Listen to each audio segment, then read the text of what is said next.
वजीर आजम ने अपना घर स्कीम का बाकायदा इफ्तिताह कर दिया। स्कीम की खुद निगरानी करने का ऐलान। स्कीम के तहत 1 करोड़ तक कर्ज आसान शराइत पर दस्तयाब होगा। स्कीम का इतलाक 4 सूबों गिलगित बल्तिस्तान और आज़ाद कश्मीर में होगा। वजीर आजम ने बैंक्स को कानून के मुताबिक कर्ज जारी करने की हिदायत देते हुए गफलत पर वार्निंग भी दी। वजीर आजम ने तकरीब से खिताब में कहा कि स्कीम के तहत पहला हदफ 50,000 घरों की तामीर के लिए कर्ज देना है, जबकि आने वाले 4 सालों में इसे 5 लाख घरों तक ले जाने का हदफ है।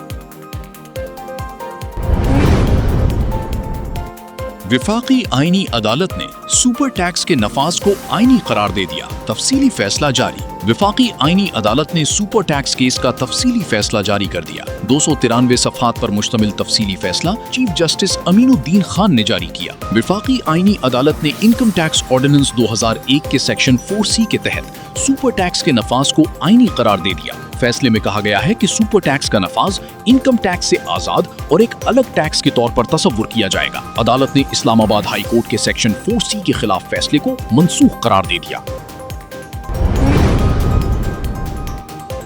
अवाम के लिए सहूलत। नॉर्मल पासपोर्ट अब 21 दिन की बजाय 14 दिन में जारी होगा। वजीर दाखिला मोहसिन नकवी और वजीर ममलिकत तलाल चौधरी की जेर सदारत इजलास हुआ, जिसमें विफाकी सेक्रेटरी इंटीरियर, डीजी पासपोर्ट और इमिग्रेशन और मुतालिका हुक्काम ने शिरकत की। जबकि इस दौरान वजीर दाखिला ने बिजनेस पासपोर्ट के इजरा के निज़ाम को जल्द हतमी शक्ल देने की हिदायत दी। मोहसिन नकवी ने कहा कि नॉर्मल पासपोर्ट का इजरा 21 दिन से कम करके अब 14 दिन कर दिया गया है। पासपोर्ट दफ्तरों में मुकम्मल कैशलेस सिस्टम राइज होगा। इसके अलावा पासपोर्ट की घरों की दहलीज तक डिलीवरी के निज़ाम को मजीद मौसर बनाने का फैसला किया गया है।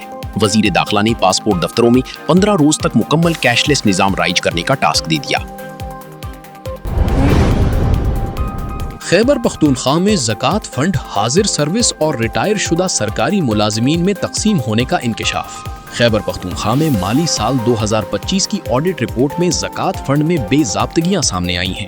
रिपोर्ट में ज़कात फंड की रकमों हाजिर सर्विस और रिटायर शुदा सरकारी मुलाजिमीन में तकसीम होने का इंकशाफ हुआ है, जिनमें ग्रेड 1 से 17 तक के सरकारी मुलाजिमीन शामिल हैं। ऑडिट रिपोर्ट के मुताबिक विफाक के 317 और खैबर पख्तूनख्वा के 33 मुलाजिमीन ने ज़कात फंड से रकम निकाली, जबकि पंजाब के 6, सिंध के 5 और बलोचिस्तान के 3 मुलाजिमीन भी ज़कात लेने वालों में शामिल हैं। रिपोर्ट में बताया गया कि मजमूई तौर पर 419 मुलाजिमीन ने 53 लाख से ज्यादा रकम ज़कात फंड से हासिल की। 15 मुलाजिमीन ने 30-30 हजार और 404 मुलाजिमीन ने 12-12 हजार रुपए लिए। ऑडिट रिपोर्ट के मुताबिक ग्रेड 17 के 2, ग्रेड 16 के 2 और ग्रेड 15 के 13 मुलाजिमीन भी रकम लेने वालों में शामिल हैं।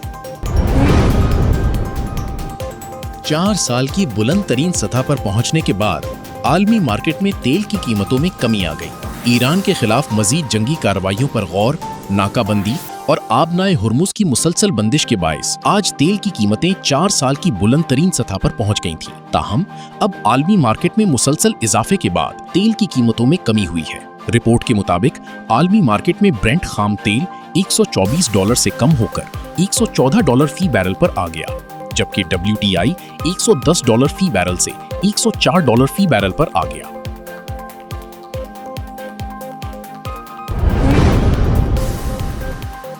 और कराची में शदीद गर्मी। ऐलान शुदा लोड शेडिंग का दौरानिया 12 घंटों से तजावुज कर गया। कराची में शदीद गर्मी के दौरान ऐलान शुदा और गैर ऐलान शुदा लोड शेडिंग का सिलसिला जारी है। कराची के मुख्तलिफ इलाकों में ऐलान शुदा लोड शेडिंग का दौरानिया 12 घंटों से बढ़ गया है और शहर के मुख्तलिफ इलाकों में कई घंटों की गैर ऐलान शुदा लोड शेडिंग जारी है।